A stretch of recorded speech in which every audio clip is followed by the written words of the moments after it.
Anomer और epimer अक्सर confuse करते हैं कि कौन एनोमर है कौन एपीमर है और ये डायस्टेरो आइसोमर है या नहीं, ये दोनों डायस्टेरो आइसोमर है या नहीं। अक्सर ये सवाल परेशान करता है और नीट में अक्सर ही आता है।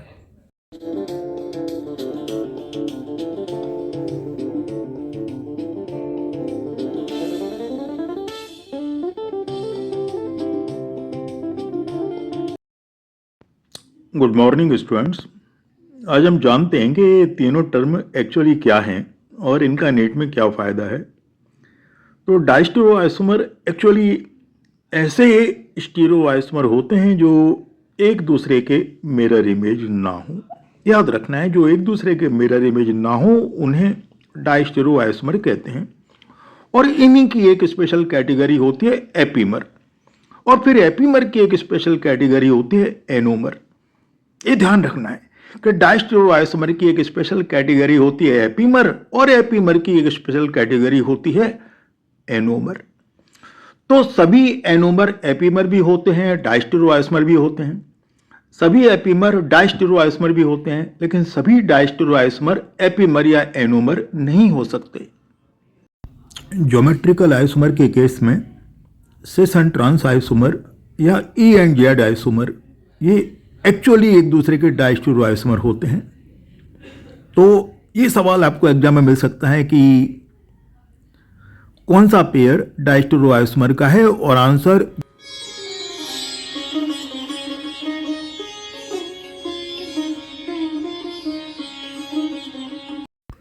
एपीमर या एनोमर वाले जो प्रॉब्लम है अक्सर शुगर मॉलिक्यूल में पूछी जाती हैं।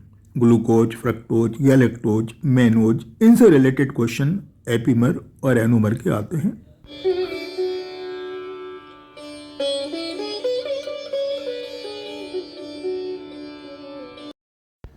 तो हम शुगर मॉलिक्यूल का ही डिस्कशन करने वाले हैं। अब ये तो आप जानते हो कि उनमें एक से ज़्यादा कायरल कार्बन होते हैं।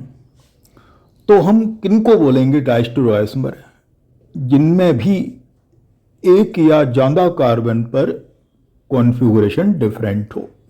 ध्यान रखना है, जिनमें भी एक या ज़्यादा कार्बन पर कॉन्फ़िगरेशन डिफरेंट हो उन सभी को हम डायस्टेरो आइसोमर बोलेंगे। यानी अब डायस्टेरो आइसोमर में भी एपीमर किनको बोलेंगे?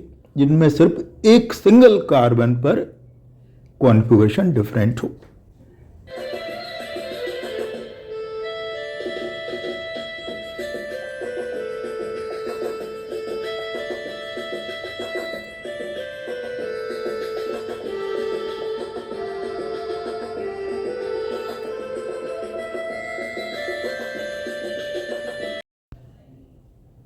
तो इतना तो आपको समझ में आ गया है कि एपीमर डायस्टेरो आइसोमर की एक स्पेशल कैटेगरी होती है,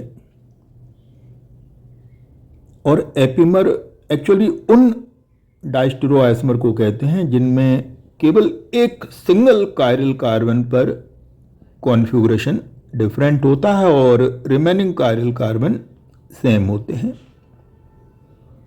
तो सभी डायस्टेरो आइसोमर एपीमर नहीं होंगे, लेकिन सभी एपीमर डेफिनेटली डायस्टेरो आइसोमर होंगे।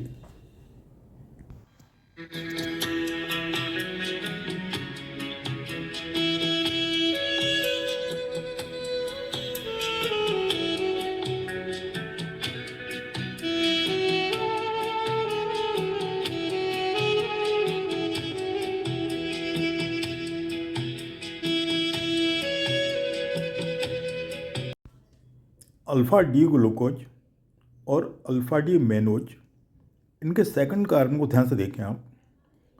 तो जो अल्फ़ा डी ग्लूकोज का है उसमें OH ग्रुप नीचे साइड बनाया है, जबकि अल्फ़ा डी मेनोज में उसे ऊपर साइड बनाया है, माने सेकंड कार्बन पर कॉन्फ़िगरेशन डिफरेंट है। तो ग्लूकोज और मेनोज एक दूसरे के C2 एपीमर हैं, और इस तरह से ग्लूकोज और गैलेक्टोज ये होते हैं C4 एपीमर। ये ध्यान रखना है कि इनमें एक सिंगल कार्बन पर ही कॉन्फ़िगरेशन डिफरेंट होता है। ग्लूकोज और मेनोज में C2 कार्बन पर और ग्लूकोज और गैलेक्टोज में C4 कार्बन पर।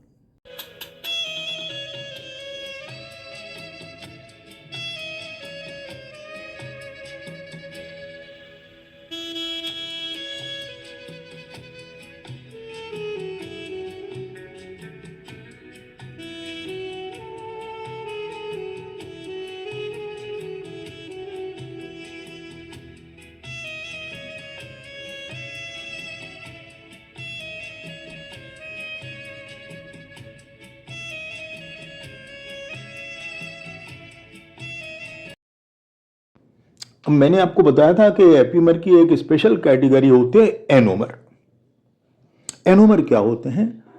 एनोमर तब कहते हैं जब एनोमेरिक कार्बन पर कॉन्फ़िगरेशन डिफरेंट हो। अब ये एनोमेरिक कार्बन क्या होता है? एनोमेरिक कार्बन के लिए आपको पायरेनोज और फ्यूरानोज रिंग ये माइंड में लानी पड़ेंगी। तो पायरेनोज रिंग का फर्स्ट कार्बन और फ्यूरानोज रिंग का सेकंड कार्बन, ये एनोमेरिक कार्बन होते हैं। और जब भी एनोमेरिक कार्बन पर कॉन्फ़िगरेशन डिफरेंट होता है तो उन्हें एनोमर कहते हैं, माने एक स्पेशल टर्म कहते हैं एनोमर। तो एपीमर की स्पेशल कैटेगरी है एनोमर, लेकिन जब एनोमर बन जाते हैं तो मानसर में केवल एनोमर ही बोलते हैं। हालांकि सभी एनोमर एपीमर भी होते हैं।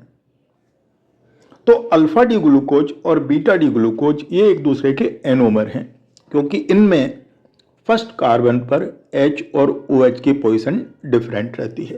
पोजीशन नहीं कहना चाहिए, H और OH का कॉन्फ़िगरेशन डिफरेंट होता है। तो alpha D glucose, beta D glucose या फिर alpha D fructose, beta D fructose ये एक दूसरे के एनोमर होते हैं। एग्जाम में आपसे गलती नहीं होना चाहिए दोस्तों, बिल्कुल गलती नहीं होना चाहिए। और मैं बार बार आपको दोहरा रहा हूँ कि ये क्वेश्चन बहुत इंपॉर्टेंट है। एनोमर एपीमर ये एक इंपॉर्टेंट क्वेश्चन है, एग्जाम में बार बार आया है, इसलिए इसमें गलती होने का कोई चांस नहीं बनता है अगर आपको ठीक से क्लियर हो गया हो तो।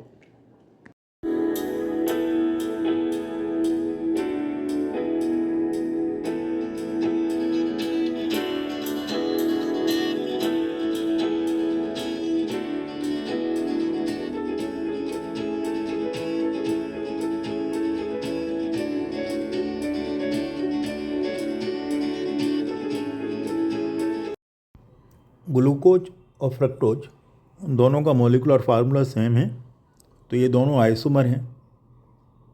पर किस टाइप के आइसोमर हैं? स्ट्रक्चरल आइसोमर या स्टीरियो आइसोमर? सोचें, ये दोनों एक दूसरे की क्या हैं, स्ट्रक्चरल आइसोमर या स्टीरियो आइसोमर? आंसर है ये एक दूसरे के स्ट्रक्चरल आइसोमर हैं, क्योंकि दोनों की स्ट्रक्चर अलग अलग होती है। एक में पायरेनोज रिंग होती है, दूसरे में फ्यूरानोज रिंग होती है, तो स्टीरियो आइसोमर तो हो ही नहीं सकते हैं, तो ये ध्यान रखना है। अब आप कुछ पेयर में दे रहा हूँ, उन पेयर को देख के आप ध्यान से पहचानें कि जो पेयर है वो पेयर किसका है। और पहला क्वेश्चन है alpha D fructose and beta D fructose.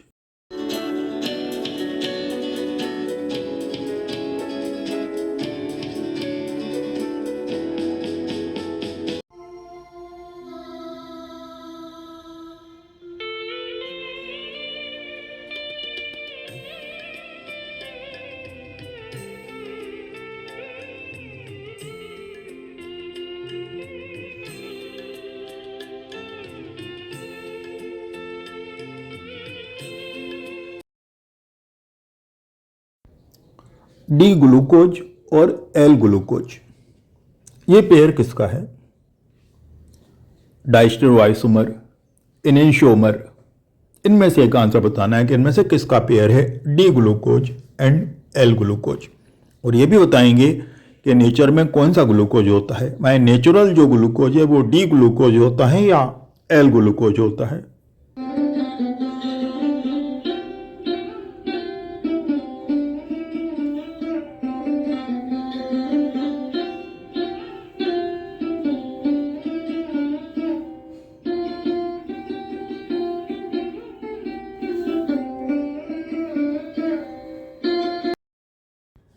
एक और क्वेश्चन है जिसको मैं डिस्कस करूंगा और वो है एल्डो टेट्रोज C4H8O4। तो आपको समझ में आ गया कि ये 4 कार्बन का कार्बोहाइड्रेट है और इसमें 2 कायरल कार्बन होते हैं। तो 2 कायरल कार्बन होते हैं तो इसके 4 ऑप्टिकल आइसोमर होंगे, पर इसके जो ऑप्टिकल आइसोमर हैं उनको स्पेशल नाम दिए गए हैं। उन्हें नाम दिए गए हैं D erythrose, L erythrose, D threose और एल थ्रियोज। हालांकि एक क्वेश्चन नीट एग्जाम में एक ही बार आया है, फिर भी सवाल बढ़िया है और इसको समझ लेना चाहिए कि ये एक्चुअली है क्या। तो इसमें 2 कायरल कार्बन होते हैं। स्ट्रक्चर बड़ी आसान है क्योंकि एल्डिहाइड ग्रुप होता है। तो ये जानना चाहिए कि इसमें टोटल आइसोमर 4 होते हैं, D erythrose, L erythrose, D threose and L threose. पर हम पहचानते कैसे हैं कि कौन सा इरिथ्रोज है, कौन सा थ्रियोज है? तो वीडियो पॉज करके आप माइंड में सोचें, अगर आपने कभी पढ़ा हो इरिथ्रोज और थ्रियोज के बारे में।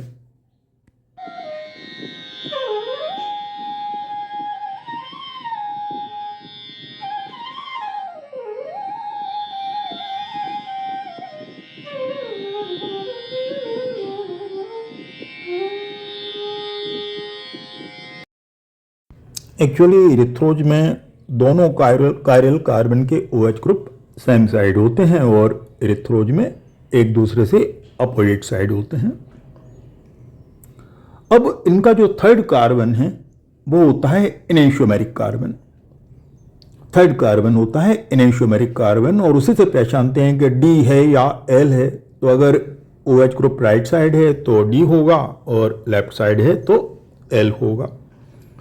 डी एंड एल थ्रियोज या फिर डी एंड एल इरिथ्रोज एक दूसरे के एनेंशियोमर होंगे, क्योंकि नाम में सुनाई पड़ रहा है आपको डी एल, तो D erythrose, L इरिथ्रोज definitely enantiomer होंगे। और इसी टाइप से डी थ्रियोज और एल थ्रियोज ये भी एक दूसरे के एनेंशियोमर होंगे। और अगर बाकी हम सेट बनाएंगे तो सभी एक दूसरे के एपीमर होंगे।